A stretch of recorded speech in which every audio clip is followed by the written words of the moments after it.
so that's very exciting. Right now I'm on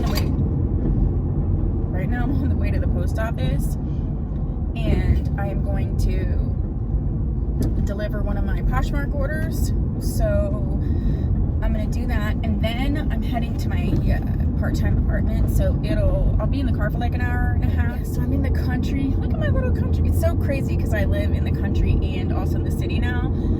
So I figured, like, on this part of the car vlog, I would talk about like changes, because there's so many changes happening in my life right now. If you watch some of my other car vlogs, especially, you will know that I have adult ADHD, and because of that, I have what's called ADHD induced anxiety. I've talked about that before. I get very anxious, and I have been prone to panic attacks in environments where there's a lot of stimulation and I am not able to filter out. You will see that in children a lot who have ADHD,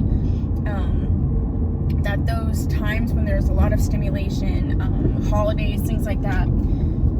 Total random side note, but as a therapist for kids, that always used to irk the crap out of me when you had a child diagnosed with ADHD or autism or any type of challenge that would have sort of sensory aspects to it. So children who, you don't have to have a disorder to be sensitive in the sensory area, but when children have that as part of any, different developmental or emotional challenges that they're already having, it's like, as an adult, we can be like, okay, I need to step away or I need to do this. But like a little kid, they often don't even recognize that they need to do that. They just know they feel weird. They feel like something feels off, and oftentimes they act up. And it's like, as adults, we need to be able to be like, okay, this is too much for my child. I remember when Avery was little, I'm an only child, so I don't have any siblings, but his dad had 3 siblings, and Avery was the first grandchild. And then his older brother, actually, they had a baby. Avery and Isaac are only about 3 weeks. They're 3 weeks or a month apart in age. So we had babies right together. And you could just see that we raised them differently. Like they always got together every single week, like on Sundays, and for holidays everybody got together, and I always thought that was great. That was like, I'm often attracted to people who have like really close families, to the point where like I'm close with families, I was closer with their families than with them. But because I don't have that, I'm an only child, so I have a large family. Like my mom is the youngest of 13, so I'm close with my cousin that I speak about. She's my family, but she's also my friend. And then I have another cousin who, unfortunately, we don't speak for a multitude of reasons, but we grew up more like sisterly. Anyway, long story short, if you want to hear all that about my family and the dynamics and all that, I can do that another time. Hi, Kitty. Squirrel. They always wanted to get together, and it was like, oh, it's a holiday, like let's, Avery had a bedtime of 7 o'clock for like, I don't know, till he was probably 5, for a long time.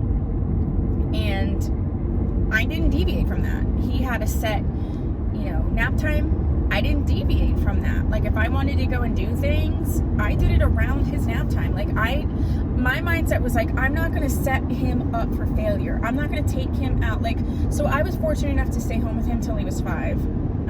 I had a business. I was a life coach, and I had a business, but I did that like a side business around him. But I was, technically a stay-at-home mom. So I stayed home with him, and I just never, it's like you would see people like go shopping or do whatever, and it's at like 11:30 or noon, and you're like, the kids are acting crazy, they're acting up. It's like, well, of course, this is their nap time.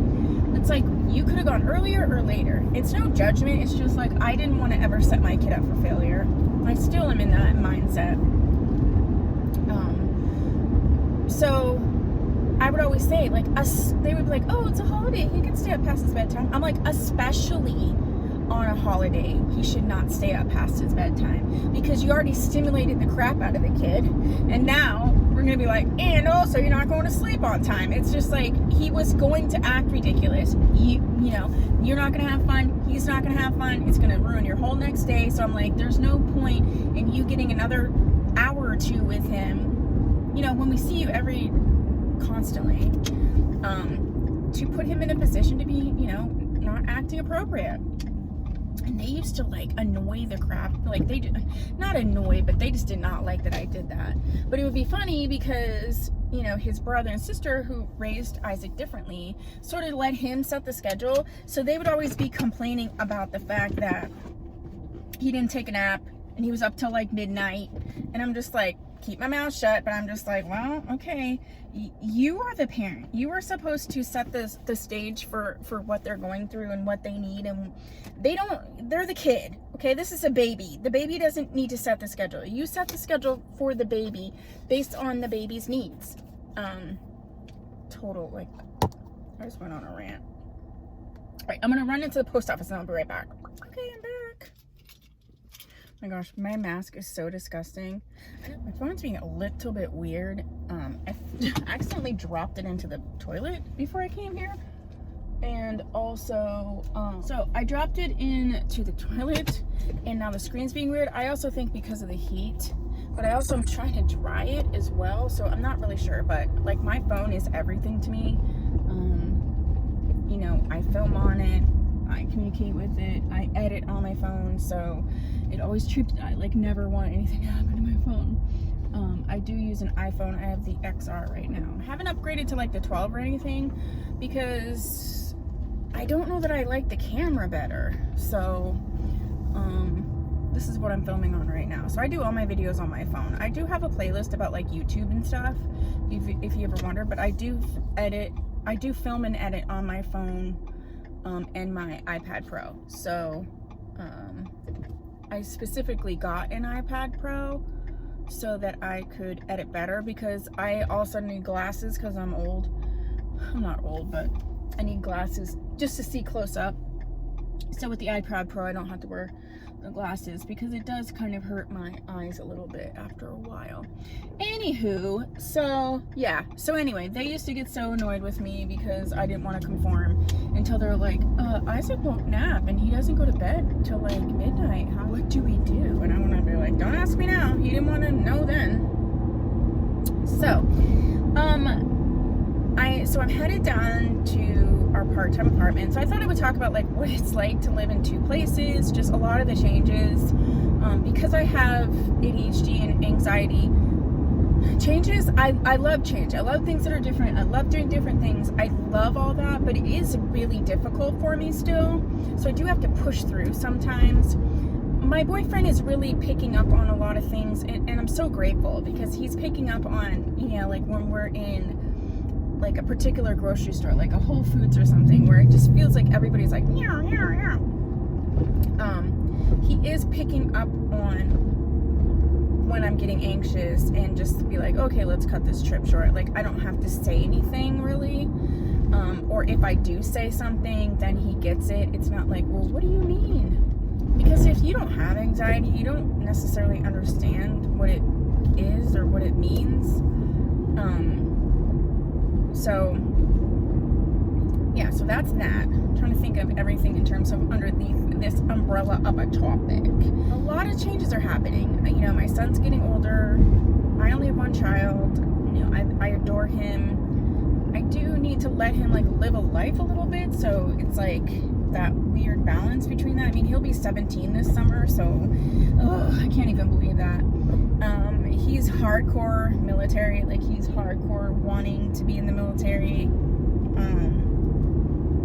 I can share my feelings about that another time.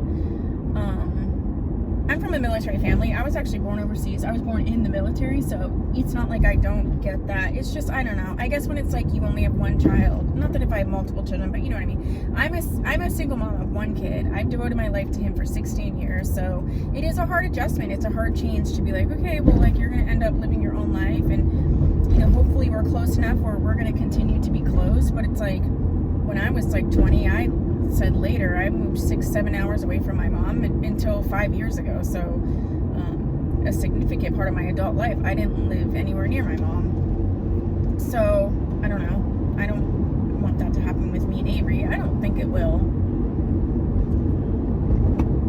But you never know. You just have to be the best parent you can be and make effort into your relationship with your child and sort of move through that shift of parent. You know, you're always a parent, but full-time parent to sort of part-time parent and part-time mentor and part-time friend. Like, it's that shifting role. So I have that going on.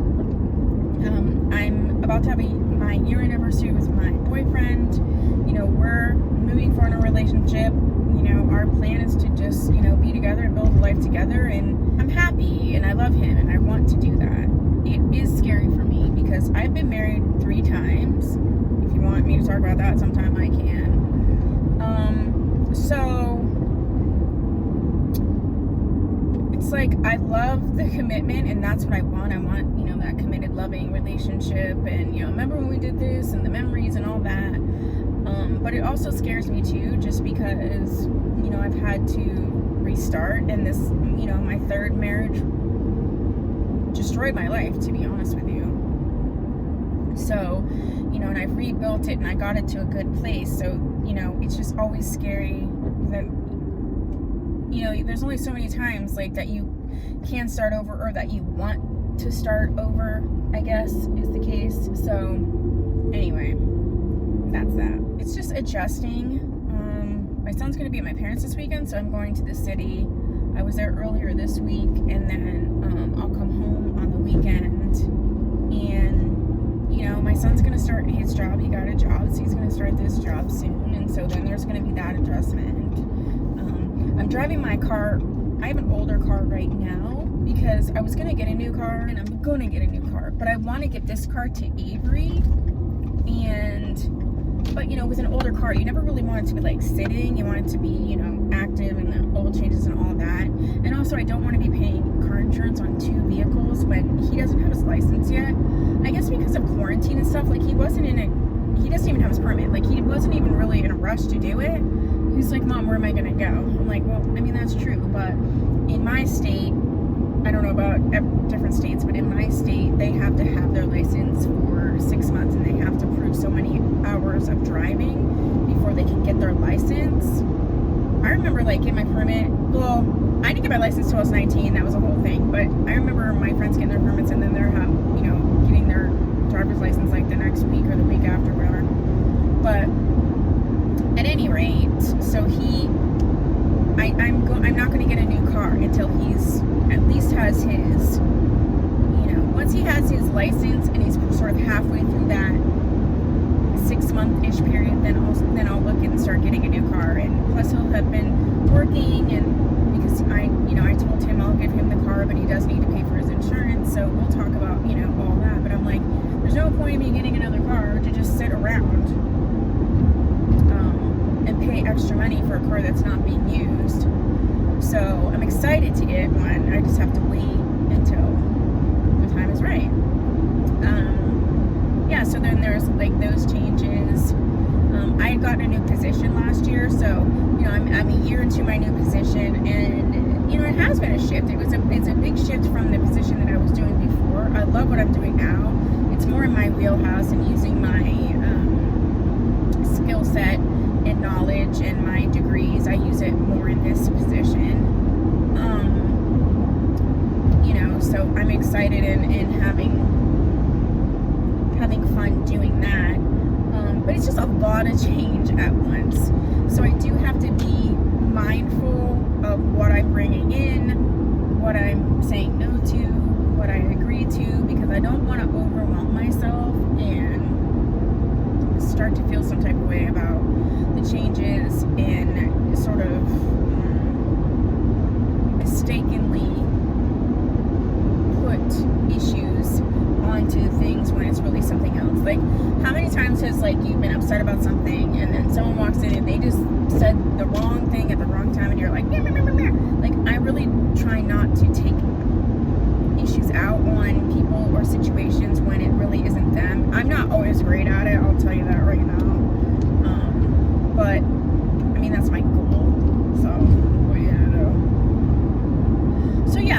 the changes and things that are happening with me, and let me know what changes you're going through, and even a positive change can give you anxiety, and it's okay. It's okay to be like, I'm happy about what's happening, but I'm also scared, and it's freaking me out, and I need a second to adjust, and it's like totally okay to say that. The one thing I've learned over time is like, don't let someone else assign feelings or reactions or how you should be handling this, that, or the other thing, outside of like if you're doing something destructive to yourself or others.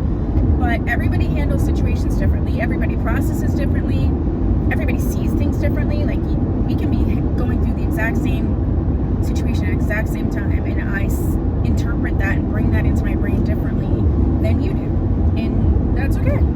So I have my regular hair on. I did go back, I dyed my hair, so I did bleach my hair and put in this like Fiori, it's a gray, it's a silver gray, so I put that on top, because when I lift the color out of my hair, it's literally like yellow, and I mean yellow, like it's cool, I love yellow,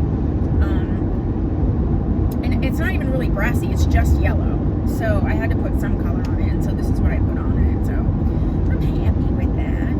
And yeah, that's what I got going on. So if you like these type of videos, let me know. If you have a topic for a car vlog, please put that down below, because I'm going to be doing them more. And if you haven't subscribed, please do so. If you have, thank you so much.